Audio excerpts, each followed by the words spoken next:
Hey everybody, it's book review time again. This one is about the book Nettle Bone by T. Kingfisher. What does the T stand for? I don't know, does it stand for anything?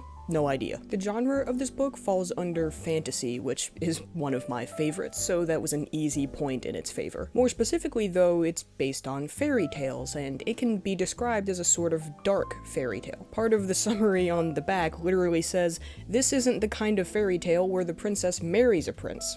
It's the one where she kills him." The story centers around Mara, who is the third-born daughter and princess of a small kingdom. Her oldest sister was married off to the prince of a neighboring kingdom in order to secure peace, and after her very suspicious death that absolutely did not occur at the hands of her husband, Mara's other older sister is married off to the same prince. Mara eventually learns that this prince, her brother-in-law, is absolutely terrible, and he's abusive towards her sister. But it's not so simple to rescue her, because crossing the prince could lead to a conflict between the two kingdoms, and she doesn't want to put all of her people in danger. So Mara decides to save her sister herself by killing the prince. To achieve this goal, she seeks out the help of a witch, called a dustwife in the book, who gives her 3 impossible tasks to complete before she'll offer her aid. I'm not even gonna beat around the bush with this one. I loved this book. I absolutely adore it. It made me laugh, it made me cry, and by the time it was over, I just really wanted to see more of this world and these characters. Speaking of the characters, they were one of my favorite parts of the book. Mara gathers this weird little band of friends to help her out on her quest to kill the prince. The group dynamic between all of them is amazing. They bounce off of each other so well. They'll tease each other and they'll bicker about stupid things, but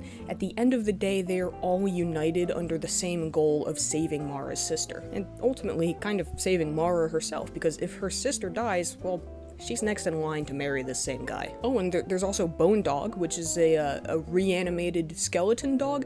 I love Bone Dog. Bone Dog is a great dog. I also really like the world building and the magic system. It's a sort of abstract magic system, which is pretty common for fairy tales, but there are so many different elements of it and ways that it can work and things that it can do that it's fascinating to read about. I'm sure the story ultimately features less of the world than what actually, exists in universe, but the world feels so much bigger than what's shown. Mara and her friends visit a bunch of places, and it always feels like a glimpse into something else. These locations don't feel like they just pop up when the main characters are there and then disappear as soon as they leave. The tone of the story is also really well done. Overall, it's a pretty horrible situation that Mara finds herself in. The abuse her sister faces is terrible, and the story treats it with the weight that it deserves. Killing a prince and saving her sister, all while trying to preserve the peace between the two kingdoms, is a massive task, and it's never treated as something that will be easy. But even in the middle of all the darkness in the story, there's also a lot of light. There are happy moments, and there are things that make you laugh, and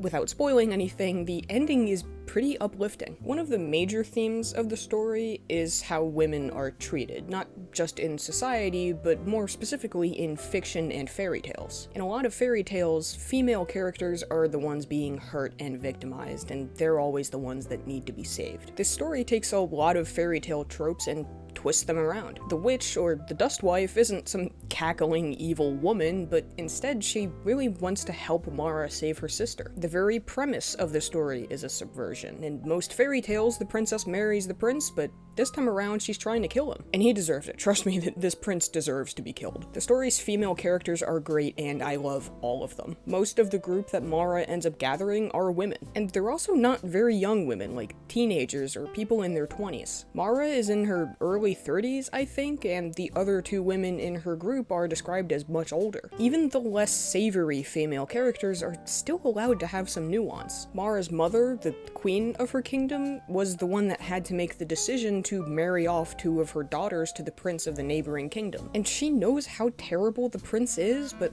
the story makes a point of asking, what else was she supposed to do? If she didn't make peace with the other kingdom in the way that they wanted, her own kingdom would have been in danger. She had to choose between her daughters and her people, which is an impossible decision. I loved every second of Nettle Bone. I enjoyed it so much, and I truly can't think of anything to complain about. So my personal rating for this book is easily a 10 out of 10. It's probably one of my favorites now. No, definitely. It's definitely one of my favorites. If you have any interest in in reading Nettle and Bone, I'd say you should go for it. Clearly, I'm a little biased, but I really liked it. If you read it, or if you've already read it, then go ahead and let me know what you think. If you don't agree with me and you didn't like this book, then I'd like to hear about that too. Thank you for watching or listening to my review of Nettle and Bone. I would really appreciate it if you could leave a like, and of course you can always subscribe if you'd like to see me talk about more books that I read. Have a good day, and I'll see you next time.